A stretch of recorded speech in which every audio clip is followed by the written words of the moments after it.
This is Gary Butterfield. This is Cole Ross. And this is Monster, my podcast. And these are Maedar Medusas. And Glyptar. Don't forget about Glyptar. Oh, I cannot forget about Glyptar. Y'all forgot about Glyptar. There's a monster in my podcast. Glyptar from within the block. Yeah. Glyptar. Always up to no good. These guys are great. And I was just like, I saw them and I'm like, man, when are the MRAs going to get their hands off this fucking Monstrous Manual and start doing these male versions of like uniquely, like you already have, Merman.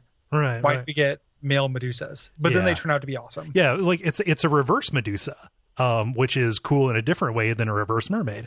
It's like Wow Medusa. Is there anything? I got the smash. Is there anything less inspiring than this illustration, though? He just looks like he looks like what's his name? What's that? He came to the door and like you knocked on the door and he was in the shower. Excuse me, Mr. Maedar, our frisbee is on your roof. Like, well, boys, I told you not to do that. Yeah, he just looks like a bald shaman kind of guy. Again, you have to speak up because he's wearing a towel. Past his prime Burning Man guy. Yeah. So let's get into what makes the Maedar really great. Mm-hmm. When we say that he is a reverse Medusa, what we mean is once every 3 turns, he can turn stone to flesh. Yes. Which he does to take statues that the Medusas make, smash them into nuggets, like Adventurer McNuggets, and then turn them back into little flesh chunks to like eat and feed the weird little brood of like nubby-headed baby Medusas. Right. That's great. Like, what a good image that is. So what I like about this is not so much like, if it's just like, he broke off an arm, adventure like that, you don't eat all at once. But like, okay, so you break off the arm and then all of a sudden here's an arm and then you take that and you feed it to your little rug snakes. What I like the idea of is the nugget interpretation, which is they just turn into undifferentiated meat. Like, this is no longer a body. This is stone that will soon be flesh. And by flesh, I mean meat. Like that lab-grown meat. Yeah. Like you see on YouTubes and stuff. Like, I like that. They can also walk through stone.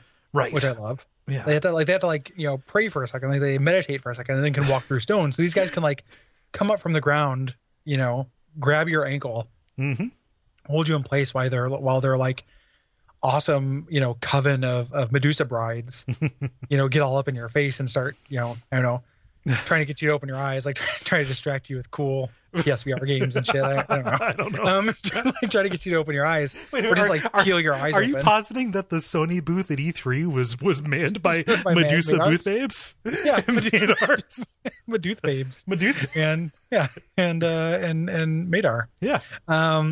And then, eventually they turn you to stone and then he takes your leg and turns it into a nuggets.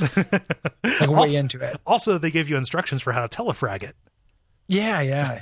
But you have to have a very specific spell. Of course. Telefrag it, but it's cool that you can do it. These are like the cream of the crop as far as mates for Medusas go. Most Medusas just have sex with men and then they die. Right. But if you can land yourself a Maedar, it's like there's an element of this that's like the one dude who goes to the all-girls boarding school. Oh, yeah. Like, there could be like an 80s teen sex comedy, like, Maedar in the locker room or whatever. Tenchi Maedar.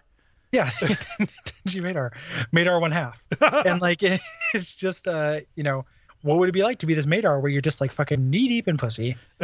Like, you get nuggets. Cloaca, all you Gary, want. Please, Cloaca. Yeah, I guess that's true. And you just get, all the nuggets you can eat.